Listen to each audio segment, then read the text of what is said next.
Começamos mais um programa Contra a Capa, esse nosso espaço semanal para poder conversar com escritoras, escritores, saber sobre as suas obras, sobre a sua vida, sobre curiosidades que elas e eles têm para nos contar. Eu sou o tio Flávio e vou conduzir essa nossa conversa hoje com uma pessoa que eu sou extremamente suspeito de falar. Ela é da Paz, ela é Cris Paz, uma querida amiga, uma querida colega e uma querida que me premiou esse ano com um prefácio lindo, maravilhoso do livro que eu escrevi. Cris, seja bem-vinda. Muito obrigada. Agradeci. Agradeceu. Nós combinamos aqui, esse primeiro momento é para você agradecer. Se não agradecer, eu repito o programa. Querido, você também é uma pessoa muito cara para mim e é muito gostoso te encontrar nos eventos. E foi uma delícia, foi uma honra escrever alguma coisa para o seu segundo livro, né? Eu, inclusive, não trouxe ele porque era autógrafo, recebi os livros lá. E quero te dar o parabéns. E eu acho muito legal o trabalho que você faz, sou muito sua fã. Obrigada pelo convite. Então aqui vai ser desse jeito mesmo, né? Eu a admiro e ela me admira. A gente combinou isso há um tempinho já. Antes da gente falar um pouco sobre o currículo da Cris, que o que mais importa aqui pra gente é conhecer, lógico, a trajetória, mas conhecer o que motivou a Cris a ir para os livros, a ir para a literatura e ter uma literatura que conversa com criança, que conversa com adultos. A gente vai falar sobre onde você pode nos encontrar. E aí eu preciso da minha colinha. Olha, a gente está no YouTube do Jornal Hoje em Dia BH, mas a gente também está no portal do Jornal Hoje em Dia e na TV Promove, que é o canal 12 da Claro TV. A gente também está na Web Rádio Hoje em Dia e nas rádios Alvorada FM e Difusora AM de Salinas, Gorutubana de Janaúba, Rádio Cidade FM de Corinto e a Rádio Eldorado da cidade de Sete Lagoas. Bom, agora a gente conversa então com a comunicadora, escritora, palestrante, a mineira Cris Paz, que tem 8 livros publicados. Já deve estar escrevendo mais alguns por aí, porque a gente sabe que as pessoas são inquietas, gostam de escrever, mas gostam de trazer também para as pessoas aquilo que elas vivenciaram, que elas passaram, para até conversar com as dores e as alegrias das pessoas. Cris, a minha curiosidade, como que você se viu, ou como que você entrou na literatura? Como você se viu escritora? Na verdade, comigo aconteceu uma coisa muito interessante, porque eu sou redatora publicitária, essa é a minha raiz como profissional, né? E eu me formei em publicidade em 92 e já fui trabalhar na publicidade como redatora, nem tive chance de pensar em outras coisas, porque eu tive um professor Renato de Pinho, que era um cara muito controvertido, uma personalidade muito... Tinha gente que gostava, tinha gente que não gostava, mas ele gostou de mim. E ele foi meu professor durante 4 semestres e ele falou, você vai ser redatora. E isso aconteceu naturalmente, ele me acompanhou durante muito da minha trajetória, foi um cara muito importante para a minha formação, hoje ele já é falecido. E aí eu fui para a redação e realmente eu amava o que eu fazia. Eu jamais sonhei ser escritora, isso nunca foi um plano, nunca pensei em sentar e escrever um livro. Mas eu tive uma história pessoal. Em 2007, eu perdi o meu namorado, né, que era praticamente um casamento, meu segundo casamento, quando eu estava grávida do meu único filho, né, do nosso único filho, que é o Francisco, que hoje tem 17 anos. Então, eu tinha 7 meses de gravidez quando o Gui morreu, e 6 meses depois, quando o Francisco já estava com 4 meses, comecei a escrever cartas para o Francisco. Foi um insight que foi salvador, e eu falo muito sobre isso nas palestras, conto a história. E nessa brincadeira... não eram cartas escritas em particular. Eu fiz uma grande sacanagem, escrevi cartas para o Francisco, mas todo mundo leu antes dele.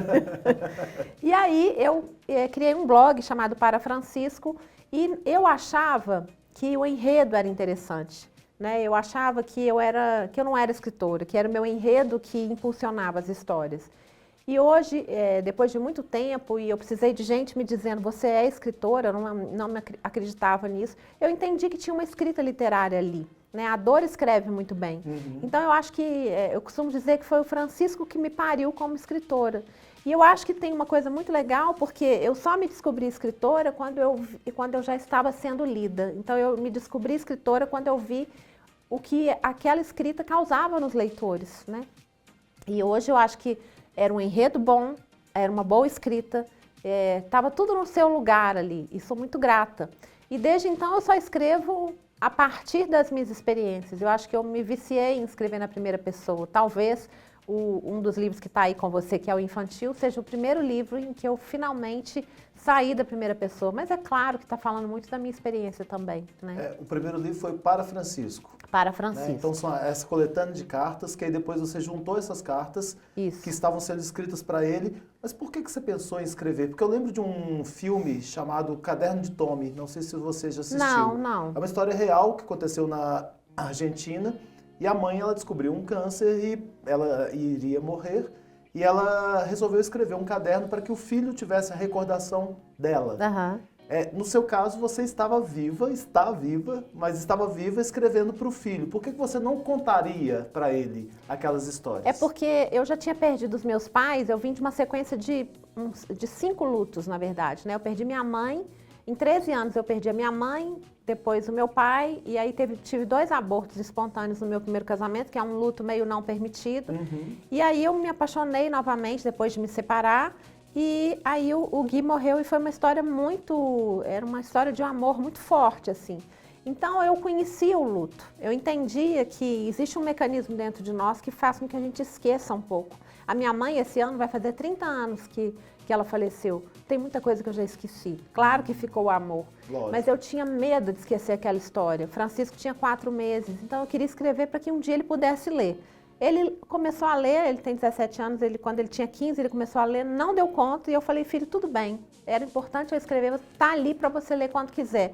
Mas existe uma temperatura, existe uma relação com aquilo que você acabou de viver, que o tempo vai esmaecendo, aquilo vai virando uma foto amarelada, e eu não queria perder essa temperatura, sabe? Uhum. Eu precisava colocar, é claro que foi a minha lembrança que escreveu, então não é a história fiel, é a história que eu vivi e que eu sentia, né? Mas eu não queria me perder desse sentimento. Então, escrever as cartas para o Francisco foi fundamental, mas eu tive a sorte de escrever com essa vontade de mostrar para o mundo, e essa história de mostrar para o mundo fez com que eu assumisse o compromisso de continuar escrevendo. E o livro, na verdade, ele é uma coletânea, mas quando eu fui sentar para transformar em livro, eu escrevi mais 20 cartas que amarravam a história, porque quem lê as cartas, a pessoa vai montando a minha história como um quebra-cabeças, é uma ordem psicológica, né? Então eu acho que é um livro, eu gosto muito desse livro, é um livro muito potente, que naquela época não se falava tanto sobre luto, hoje a gente fala muito mais, e que acabou ficando um pouco esquecido perto de obras atuais, porque ele ia virar filme e, enfim, a pessoa ficou 9 anos com o livro para transformar em filme, foi mudando a história de tal forma que quando ela foi lançar o filme, não tinha mais a minha história ali, então eu saí dessa, não tinha sentido. E aí a literatura meio que, a gente sabe disso, né? Uhum. Todo dia livros novos, e esse livro muitas vezes fica escondido. E ainda é, sem dúvida, a coisa mais bonita que eu já escrevi. Mas é um livro que ganhou o mundo, né? Várias pessoas, eu Sim. converso com pessoas que falam sobre esse livro como referência, você tem outros após ele, mas falam desse livro como referência porque ficou muito forte. Ainda quem é de Belo Horizonte conheceu a história, mas quem não é, não sabia da história, da perda, né, do pai do Francisco. E desse crescimento do Francisco, que as pessoas falam assim, nossa, tadinho, né? Perdeu o pai, lógico, é um tadinho. Mas algumas pessoas têm um olhar de que a mãe não vai dar conta sozinha. Né? E é lógico que tem um momento em que essa dor é muito grande. Você fala dessa questão do luto, que hoje a gente fala mais, mas o luto ainda é um tema que não se fala, é um tema proibido, né? A morte é um tema proibido. E eu acho que uma das contribuições muito grandes que você tem para a mídia, para todos nós, é que você traz esse tema também de uma maneira de encará-lo. A gente não vai esconder debaixo do tapete. E falar de morte é falar de vida, né, tio Flávio? A morte dá sentido para a vida. Exatamente. Já imaginou se a gente estivesse aqui, igual aquele filme O Feitiço do Tempo, que o cara não morre nunca, no final ele não aguenta mais viver. Viver eternamente é chato. Eu nem ia te entrevistar hoje e deixar para daqui a 200 anos. Exatamente, exatamente. Imagina se a gente não morresse nunca, nessa onda de falta de tempo que a gente tem hoje. Imagina como seria se a morte não existisse. Então, eu lembro, o livro teve um impacto muito grande, eu devo fazer justiça, assim. Em 3 meses ele vendeu 6 mil exemplares. No lançamento em Belo Horizonte, tinha filas e filas. Em São Paulo, a mesma coisa. Foi muito emocionante, porque gente, além mar, lia o livro, né? Assim, tinha muita gente de Portugal, então ele fez uma história naquela época. É uma pena que não tenha sido feito um filme, uma série, alguma coisa, a tempo para mostrar esse poder, porque eu acho que é uma história real, falando sobre morte, de alguém que vivenciou e se colocou a pensar sobre isso. Então, isso me transformou completamente. E aí as pessoas falam comigo, o Francisco já tem 17 anos, ele morre de vergonha, claro. E isso é muito bonito, porque... Primeiro que toda mãe dá conta, milhares de mães são mães solo, não precisa ter perdido o marido pela morte para isso, né? Assim, a gente sempre dá conta e a gente está cansado de dar conta também, né? Mas eu acho que tem uma irmandade nisso, sabe? Eu fui muito abraçada pelas pessoas. A perda me trouxe muitos ganhos. Então, não é falar, que bom que eu... Não é isso. A gente sente saudade do Gui até hoje. Lógico. Eu gostaria que o Francisco tivesse o pai, que o pai tivesse o Francisco. Porque no final, a sortuda fui eu. Eu que conheci os dois, né? Mas essa história me transformou profundamente. Então, eu sou o resultado dela, sem dúvida, né? E eu acho legal essa fala sua aí, não sei se vou conseguir recuperar. A gente sempre dá conta, mas a gente está cansado de sempre dar conta. Porque é uma reflexão que é necessária. E aí a gente fala... Hoje em dia a gente vê muita questão das mães atípicas, né? Em que os pais abandonam. E uma estatística muito alta, que beira os 90% dos abandonos. E a mãe dá conta, mas ela cansa. Ela cansa demais, muito, né? Cansa demais. E isso Por isso que eu mudei meu nome de Cris Guerra para Cris Paz, porque o tal do guerreira é muito chique chamar a pessoa, não, que é muito legal chamar a pessoa de guerreira. Eu era muito chamada de guerreira. Gente, chegou um dia que eu falei, eu não quero mais guerrear, né? Eu amo o meu sobrenome, mas eu quero a paz. A guerra é uma transição. A gente está indo em direção à paz, ou pelo menos deveríamos ir. Como é que você brincava com o seu nome? Cris Guerra Cansada, como é que é? É, Cris Cansada de Guerra. Eu quero paz agora, né? Mas isso que você falou, eu estou dando ênfase nisso, porque isso é um assunto que a gente tem que trazer o tempo todo, gente. Infelizmente, eu vou falar isso, há muitos suicídios de mães atípicas, porque a cobrança é muito grande, e uma delas me falou uma vez que ela não gosta desse termo guerreira, e a gente acha que é um elogio, né? Mas o guerreira é assumir uma armadura que não se dá o direito de cair, que não se dá o direito de sentir, porque está dentro da armadura. Então a gente tem que falar muito sobre isso. Sem dúvida. Mas, depois desse livro veio qual? Depois veio o Moda Intuitiva, porque na verdade a história é um pouco difícil de contar, porque ela é um pouco louca mesmo. Eu sempre fui uma pessoa que amava moda. Durante um tempo na minha vida, depois da morte da minha mãe, eu fui consumidora compulsiva e acho muito importante falar sobre isso. Então eu enchi minha roupa, meu armário de roupa, esvaziei minha conta bancária, porque eu buscava ali um alento pela morte da minha mãe. Claro que eu vejo isso hoje retroativamente, né? Eu não percebi exatamente isso na época. E aí, quando eu fiquei viúva, eu já tinha, né, eu ainda era um pouco consumidora compulsiva, mas eu tinha virado mãe, o que também foi uma grande virada de chave na minha forma de lidar com o dinheiro, com as roupas e tal. Então, logo depois que eu criei o blog Para Francisco, que foi em julho de 2007, um mês e meio depois, no dia 31 de agosto de 2007, eu estava trabalhando na agência onde eu trabalhava, a Lápis Raro, e aí um dia eu cheguei no trabalho com uma roupa que estava uma produção muito inovadora, assim. Depois que eu virei mãe, eu acho que a roupa foi um processo muito importante de retomar a minha vida. E eu acho que a roupa também foi muito importante na recuperação do luto. E aí, todo dia eu usava aquelas milhares de roupas que eu tinha de formas diferentes, fazia muitas sobreposições, e nesse dia eu fiz uma sobreposição que hoje eu acho horrível, mas enfim, no dia eu achei muito legal, e falei, vou registrar isso aqui. E aí falei, eu já sei fazer blog, vou fazer, todo dia eu vou colocar uma foto da roupa que eu fui trabalhar. E coloquei, hoje vou assim, estreiei, ninguém entendeu nada, a viúva num blog ela chorava, falava da vida, no outro, né, ela se posava de modelo, muitas pessoas chegavam de formas diferentes nos dois blogs e não entendiam que era uma pessoa só. E aquele blog, ele acabou revolucionando também, ele criou o look do dia no Brasil, eu brinco que eu sou a vovó do look do dia, eu criei esse monstro, né? Mas foi muito revolucionário. E, na verdade, não era um movimento de moda, era um movimento de luto, de recuperação do luto. Porque a gente, quando a gente cai no fundo do poço, é de uma hora para outra, mas para sair de lá é dia a dia. E eu acho que hoje vou assim, tinha essa missão. Hoje eu estou aqui, amanhã também, hoje também estou aqui, e o sorriso vai voltando à medida que o tempo passa, porque a gente precisa do tempo para isso. E aí, foram 6 anos fazendo o look do dia, e foi um sucesso. E aí, quando eu já tinha lançado Para Francisco, em 2008, o meu editor, que é o Pedro Almeida, um cara que me descobriu, assim, lá de São Paulo, que hoje é um grande amigo, um dia um texto que eu tinha publicado no blog, o blog era só de imagens, mas um dia eu publiquei um texto, na verdade, transformei esse texto num vídeo, que começava assim: já parou para pensar que você é seu próprio estilista? Que ao acordar você se prepara para um desfile diário?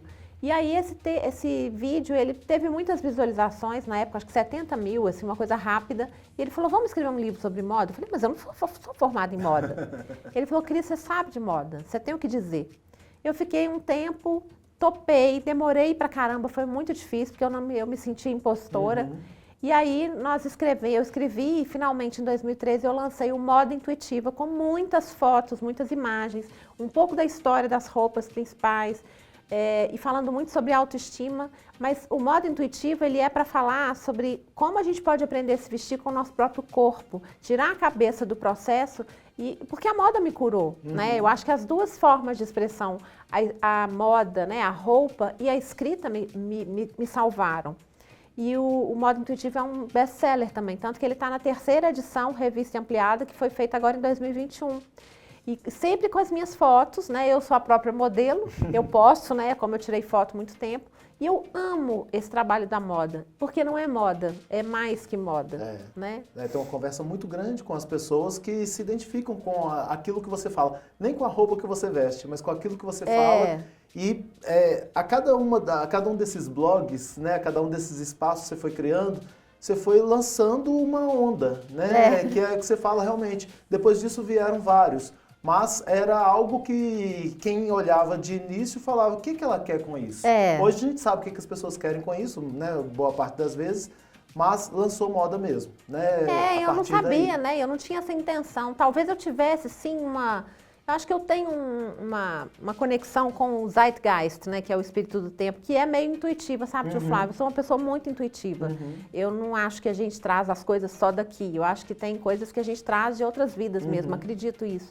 E eu acho que eu tinha uma missão, acho que tudo que aconteceu comigo talvez fosse mesmo uma missão. Eu acredito nisso, acho que a gente pode inspirar pessoas. Eu acho que você tem uma missão, eu não tenho dúvida disso, né?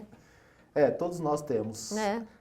E aí nós vamos fazer um pulo, um salto. Você fez ginástica olímpica? Eu fiz ginástica olímpica quando criança, mas muito mal, não ligava, mas eu tenho uma Rebequinha dentro de mim. Nós vamos fazer um salto para chegar aqui nesse livro, Fundo do Poço. O Fundo do Poço é o lugar mais visitado do mundo. Né? Você sabe que esse livro eu não queria que se chamasse Fundo do Poço. Apesar dele falar de Fundo do Poço, eu queria que ele se chamasse o lugar mais visitado do mundo.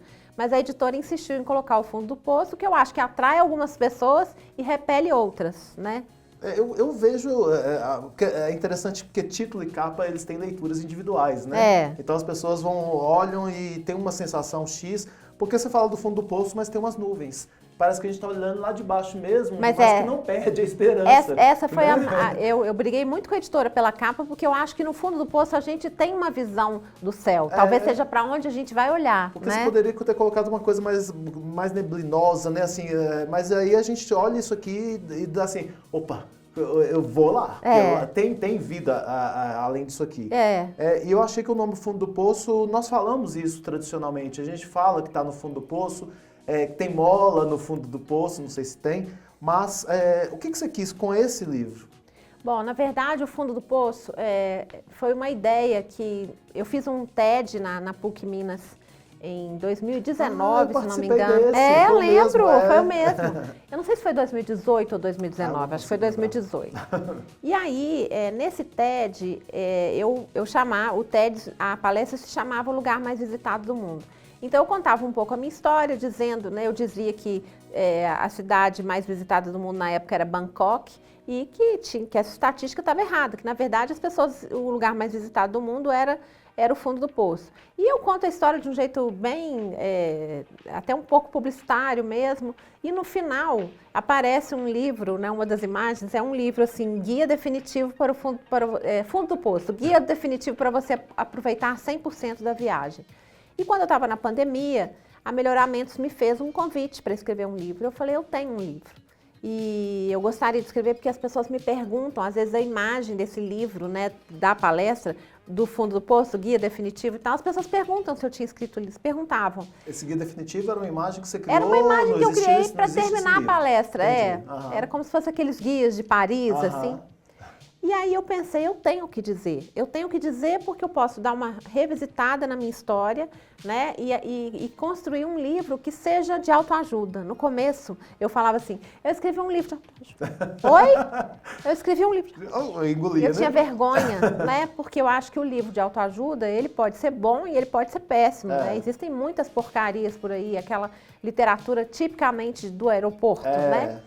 E eu não queria que fosse confundido com isso, mas hoje eu falo que ele é um livro de autoajuda porque ele começou me ajudando. Então ele já é de autoajuda porque eu acho que todo livro nos ajuda quando a gente escreve, né? E eu acho que eu precisava fazer alguma coisa que tivesse mesmo um formato de, olha, se você está nesse lugar, vem ler. E não é um livro sobre como sair do fundo do poço. É um livro sobre como viver enquanto você está lá.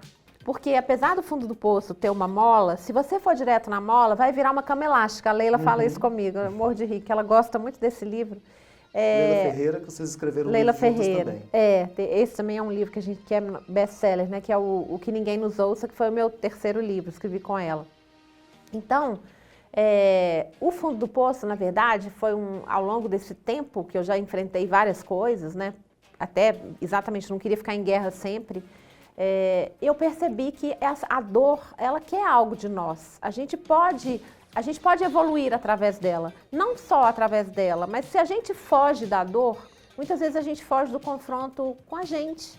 E o fundo do poço, na verdade, quando a gente está muito triste, a gente está muito perto de nós, né? E eu acho que a gente precisa olhar para a dor. O mundo não dá espaço para a gente olhar para a dor. Então é um manifesto pela permissão da existência da dor e um manifesto por elaborar os nossos lutos. Então acho que ele é um livro bem Quando potente eu escrevi também. esse livro que eu te pedi para prefaciar, era justamente essa questão. A gente não pode falar das nossas dores, porque parece que a gente está mostrando a nossa vulnerabilidade, não pode ser vulnerável. A gente tem que ser perfeito o tempo todo, a gente tem que ser cartesiano. E aí vem justamente uma necessidade que todo mundo tem, porque quando você fala dos seus filhos, né? Aquele livro do Hugo Monteiro que eu te falei, né? A Geração do Quarto. Eu conheci o Hugo, ele é um... Foi uma feira que vocês fizeram juntos, né? Foi. Alguma coisa desse tipo. Foi um congresso. Aí quando fala que os filhos estão nos quartos, aí alguém fala, mas a mãe não está dando conta? Cadê a mãe? Cadê a família? E vem aquelas cobranças, né? E hoje a internet ainda potencializa isso. Aí a gente vem com essa história do fundo do poço. Olha, falar a verdade, a gente visita, eu acho que várias pessoas visitam o fundo do poço num dia, várias vezes. Exato. Né?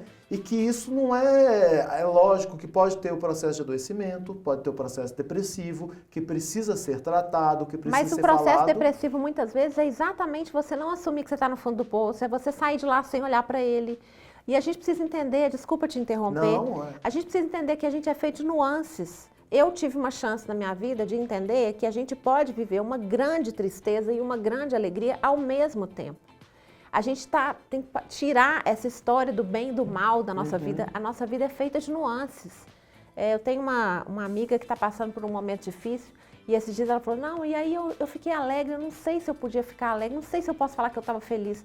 E eu falei para ela, será que você não pode ficar feliz no meio da tristeza? Não existe, a tristeza não é só tristeza, não existe isso é uma visão muito reduzida da vida, né? E eu posso falar que quando eu escrevi o Para Francisco, eu vivi um luto extremamente feliz, que foi fundamental para eu ser uma boa mãe. Para eu ser uma mãe que também pudesse ser mãe, mas que tivesse espaço para chorar, que tivesse espaço para ser mulher. É isso, a vida é múltipla, né? Eu lembro muito do livro da Luciana, que fala sobre a morte do marido dela por suicídio, e que quando ela saía, ainda em luto, né? Porque luto não tem prazo, cada um vive o seu, não tem tamanho. Ela saía e a cobrança que ela tinha dela mesma e que as pessoas faziam dela, poxa, mas tá no luto e tá saindo? Como né? assim, né? Como Você perdeu o assim? marido por suicídio e tá sorrindo, tomando tá sorrindo espumante, desse jeito. né? E quando a gente vai a velórios e as pessoas, isso eu tinha na minha cabeça quando eu sou de Santa Luzia, aquela questão da cidade, que era uma cidade interior, né? A gente ia nos velórios, o papel do velório é você chegar triste e permanecer triste. E aí quando as pessoas começavam a contar casos do morto, que eram casos maravilhosos, porque estavam revivendo ou consagrando a vida dele. Exato. Não pode. Por favor, no meu velório, gente, contem muitas histórias engraçadas sobre mim. Porque eu acho que é isso, eu não quero deixar. Claro que eu quero que as pessoas, né? É bom saber que vão entristecer pela minha falta. Mas, poxa, a minha vida merece ser celebrada. E quando a pessoa morre, ela precisa ter a vida celebrada. É o momento de celebrar e agradecer pela vida dela. É lindo num velório, pessoas contando histórias engraçadas. Olha, lembra disso. Eu quero um coral, tá? Tá bom. Você lembra disso. Eu não tô querendo ir antes de você, nem você antes de mim. E aí, e nem juntos, tá? Porque a Nem gente juntos. viaja junto, né? Por favor, não. E aí, numa das viagens que eu fiz com a Cris, uma palestra que eu dei lá em Itabira para professores, eu falei sobre essa questão dos homens, que muitas vezes meninos ouvem, o menino não chora, engole seu choro. E aí a gente saiu, pegou o carro e ela falou, eu tenho um livro escrito sobre isso. E eu não sabia desse livro. E ela me mandou o livro, O Menino que Engoliu o Choro. E eu tenho um carinho muito grande por esse livro, justamente porque é uma dor... E é um livro que é infantil e não é infantil. É para crianças, crianças de 0 a 100. É para nossas crianças também. Então, que a gente possa ler esse livro aqui, deixando a nossa criança ouvir em qualquer idade que a gente esteja. Mas, Cris, me fala sobre esse livro. Esse livro, eu também tenho muito carinho por ele. Inclusive porque as escolas municipais de Belo Horizonte adotaram, ele está na lista dos livros que foram para a escola. Eu acho que ele tem um potencial de ajudar muitas crianças a fazer o contrário dessa coisa que a gente ouvia muito, né? Mesmo não sendo homem, eu ouvia muito minha mãe falando, engole o choro, né? Eu assisti um documentário chamado O Silêncio dos Homens, que você conhece também, em 2020, 2019 talvez, e esse documentário me tocou muito, porque eu via grupos de homens, né, de ajuda entre homens, e eles falando dessa impossibilidade de chorar. E foi a primeira vez que eu olhei para o machismo como prejudicial demais aos próprios homens, que são a maior parte da população prisional, é o maior índice de suicídio, de depressão. E aí eu pensei, eu acho que eu preciso escrever sobre isso, que também sempre, nunca desceu, né? Ouvi minha mãe falando, engole o choro. Eu acho que eu sou uma pessoa que sempre chorou muito. Eu acho que eu sou muito grata aos choros. Eu só sou capaz de rir muito porque eu choro muito. E aí eu resolvi escrever um livro sobre um menino, o que acontecia com esse menino que engolia todos os choros. Desde que o pai falou para ele, ele resolveu engolir todos os choros. Né? Então é a história de um menino que ele vai engolindo tanto que ele vai virando um mar por dentro. É muito bonitinha a história. Os desenhos são lindos, São né? lindos, do Elton Caetano, é da Gulliver, é um livro que eu amo. E é muito bonito, porque ele foi trabalhado em consultório. Eu mandei ele para Renata Feldman e para Clara Feldman, quando ele estava ainda em construção, para elas lerem, e elas falaram do potencial que esse livro tinha do ponto de vista terapêutico. Então, acho que ele é um livro que toca muito os adultos. Ele é um livro infantil, mas que deve ser lido pelos adultos. Eu tenho um carinho muito grande por livro infantil. Eu tenho alguns livros que eu li quando o Francisco era pequeno. Tem um livro chamado A Árvore Generosa, do Shel Silverstein, que o Francisco começou a ler, ele era muito pequenininho, e quando eu vi, eu estava chorando e ele também estava chorando. E não nos perguntamos por que estávamos chorando, a gente sabia.